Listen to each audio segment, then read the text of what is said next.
Hey guys, here is the key for the first quiz. To find f of 0, you plug in a 0 for x, you follow order of operations, and so 0 squared is 0, 0 times 5 is 0. I'm going to move the calculator for a minute. Minus 3 times 0, which is just going to give you 0. F of negative 1 is going to be 5 times negative 1 squared minus 3 times negative 1. Negative 1 squared is positive 1. 1 times 5 is 5. And then negative 3 times negative 1 is positive 3. So this should be 8. Again, you can use your calculator over here to check it.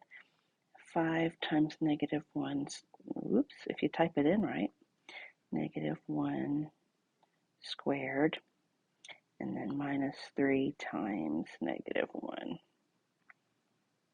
Oh, and are we getting an error there?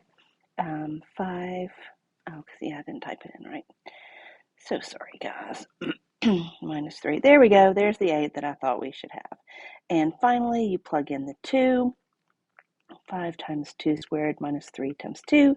This part is 4, so you're looking at 5 times 4 minus 6, which is 20 minus 6, which I think is 14.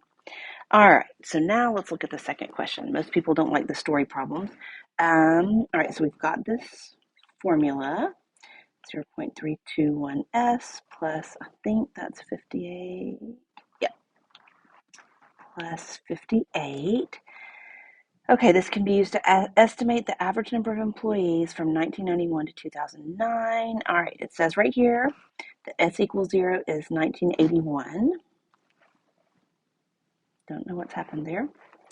S equals 0 is 1981. S equals 9 is 1990. That's coming from right here. Okay, what was the average age of the employees in 2003 and 2009? Okay, in 2003, we're going to subtract 1981 from that.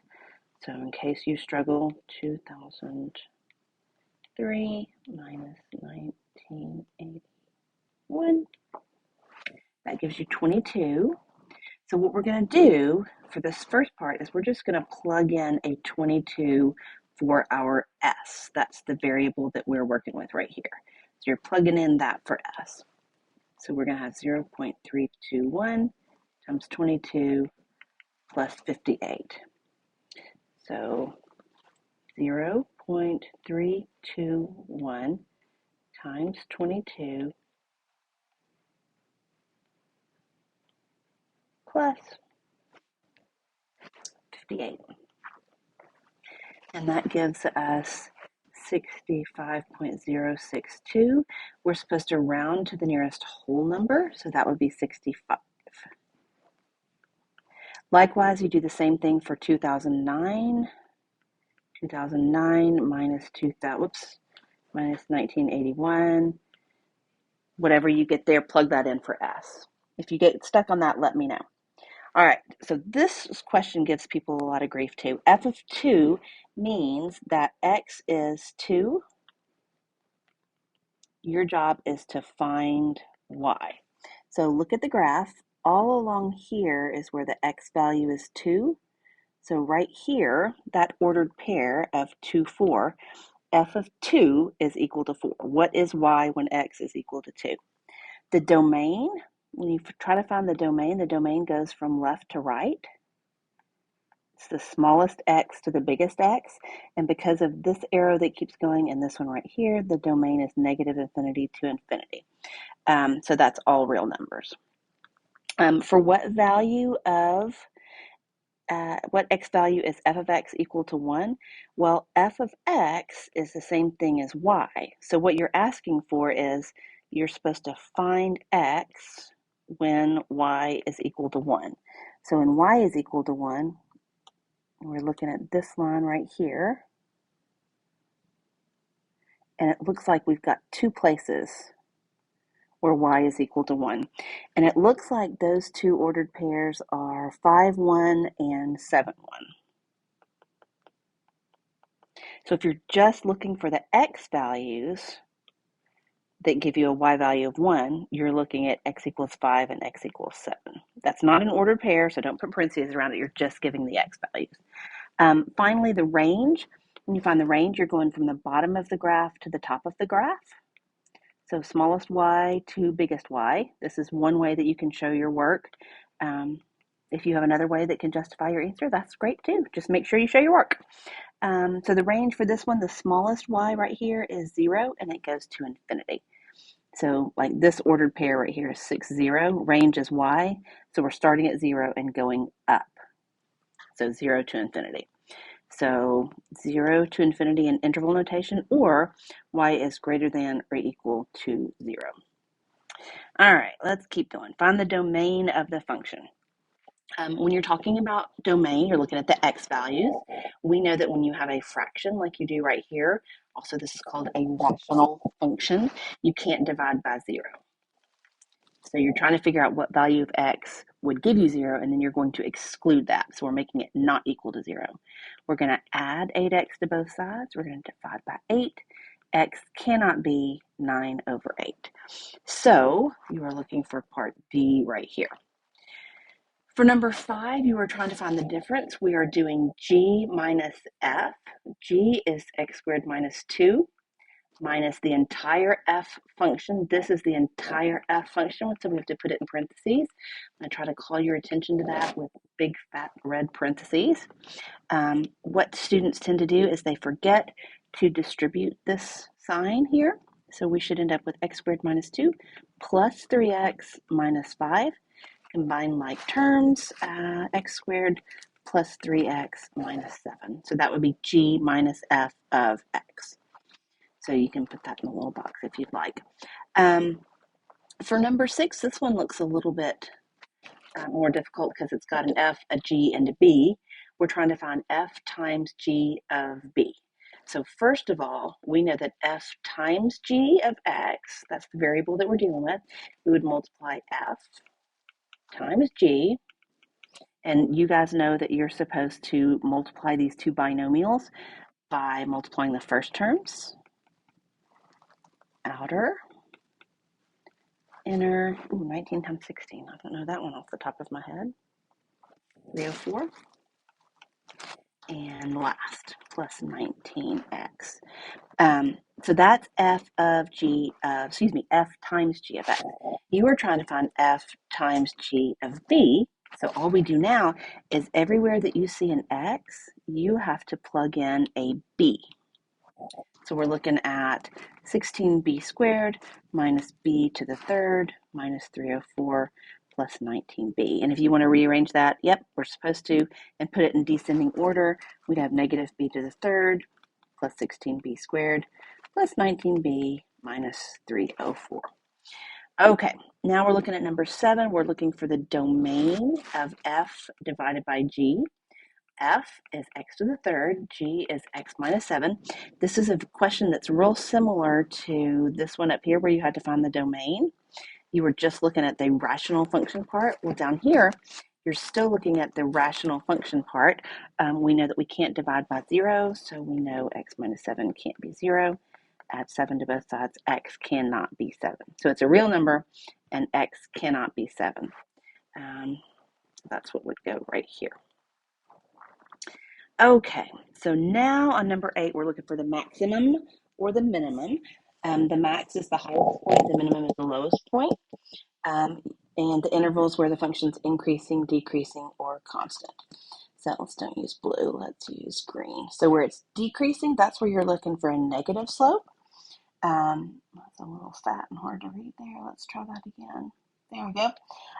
Negative slope is where it's decreasing, so you're looking right here, from here to here. That's where the function is decreasing. And green is still hard to see, sorry about that. Orange is where it's going to be increasing, where it has a positive slope. So right there and right here. And you know that it's going to change from increasing right there.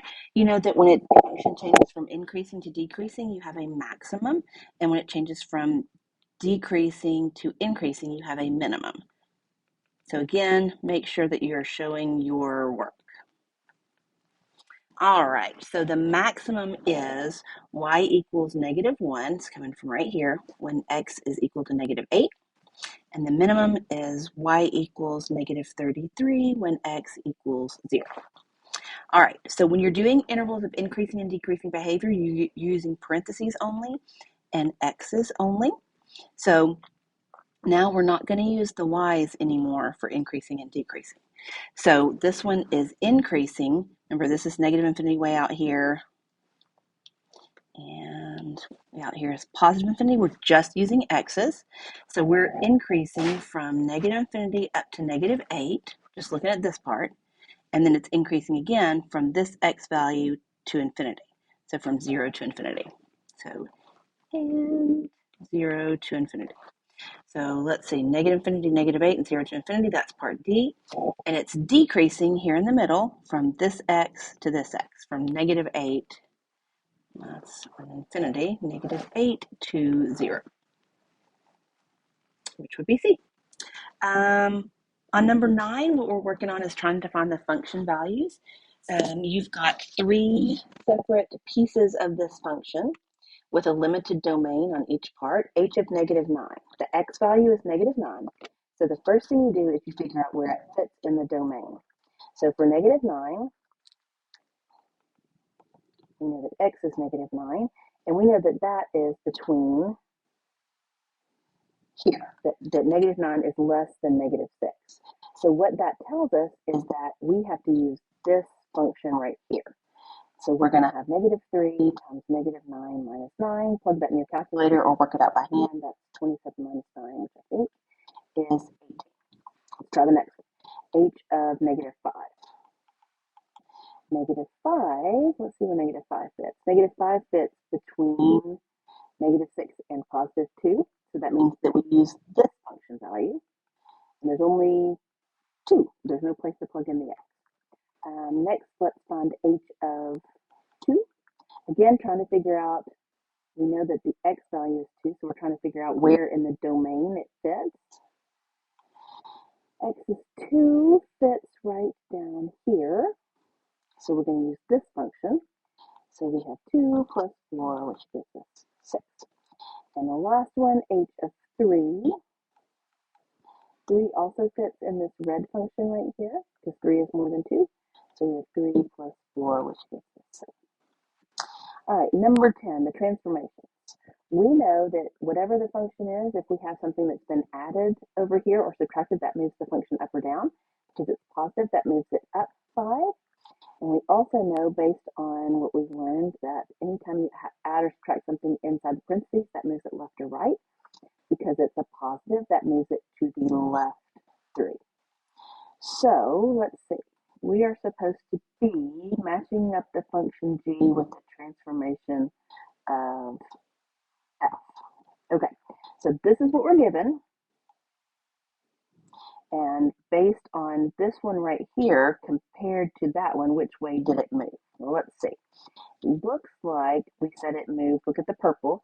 It says we're moving it this function right here, 3 units to the left. So let's see. It's not going to be this, because this would move the f function up 3. This would be a vertical stretch by a factor of 3. Sorry, that's messy. This moves it down 3, so it's not either of those. This is a horizontal stretch or shrink, which we don't cover. It's an optional topic. Stretch, oops, shrink. This one is going to move it to the right 3. Because it's opposite when it's in the parentheses of the way my brain thinks about it. And this one moves it to the left. And since we're moving it to the left, the answer should be F right there. Now, if you want to double check my work, you can do that. Here are all of the answers down here. You can double check it and make sure I haven't made a careless error or a computational error trying to be speedy with this. Please let me know if you have any questions. I am happy to help you.